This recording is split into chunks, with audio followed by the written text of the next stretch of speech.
like to call the Deshaun Jackson phenomenon. Others might call it by a different player's name. The idea is there are plenty of elite wide receivers over the years, and there's a lot more unstartable fantasy wide receivers. And then there are some who are just very good, but they have also very low floors. And so you kind of have to start them when they're in their prime, when they're cooking. But you know that there's a 10, 15, maybe sometimes 20% chance that they're going to crush your fantasy spirits, score, 2, 3, 4, 5 points. Deshaun Jackson was a little bit hit or miss through a big chunk of his career. Definitely more hit than miss. But take 2013, he's in his prime, and just rattling off his points, he gets 20 plus, 30 plus in his first 2 weeks. Then single digits, specifically 9.2, then 5.4, then up to 26.2 and 24.4, then down to 5.1, and so on throughout the season, up, down, in dramatic fashion. And you could go to 2014 and see the exact same thing, 13.3, then 2.9, 22.7, then 1.9, and so on. You wouldn't see that with someone like Julio Jones in his prime. Julio Jones in his prime is getting, 15 plus pretty much every week because the target share is larger and the talent is just at that next level, and or the situation they're in allows them to be the alpha in ways that maybe someone like a Deshaun Jackson couldn't.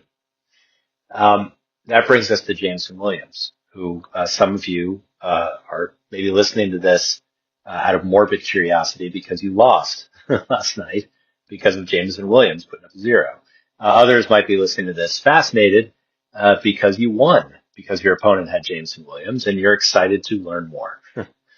Nothing I say is going to change the way people already view Jameson Williams, but I do think what he has shown so far cements his standing as a kind of a Deshaun Jackson type player. He is not the alpha, and Jackson actually sometimes was the alpha. But even if Jameson Williams were the alpha, I'm not sure that he wouldn't suffer from the same phenomenon. He is someone who is streaky. There's no other way to say it. And the Lions actually have a great deal of depth in that receiving core, and which is rough for fantasy managers. You have Amon-Ra St. Brown, and then you have everybody else. And that's kind of what it's become. Last year, it was a little more concentrated. The year before that, you had Sam Laporta breaking out. You don't see that much anymore. I think actually my one loss this year was because of Laporta. Now that I think about it, these guys are capable of putting up big numbers. Jameson Williams is capable of putting up huge numbers. Last year, just running down his list, he had 24.4, then 14.4, then in week 3, 1.2 points, then 16, and then 17.7, and then 0.6 points, and then 8.3, 22.6, 11.8, 9.6, 13, 12.7, 26, 24.5, and 9.4. That strong finish, that strong fantasy playoff finish, catapulted his ADP. I am convinced of that. Heading into this season, people were excited about what he did for a relatively young wide receiver to finish strong. You start to think about what can they do next year. If they can just keep that up, they could be a top 20 wide receiver.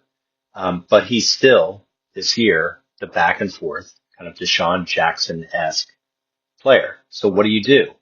Well, he doesn't have the ceiling, unfortunately, in my opinion, of, in his prime, Deshaun Jackson. I think Jameson Williams suffers from the fact that he is not going to be the alpha as long as Amon-Ra St. Brown is on that team and thriving, as he will for probably several more years.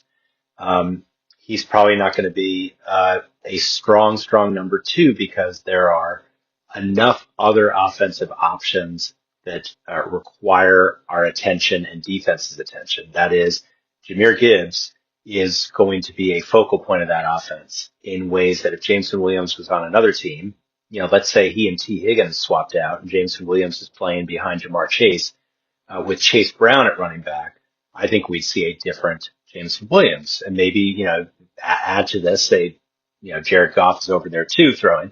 But, even with Joe Burrow, obviously, it could be even better. If Burrow arguably is a better quarterback, that's debatable, as some would say yes. the idea is that Jameson Williams kind of stuck in this role where he won't be the alpha, barring some change in personnel, and he is inconsistent.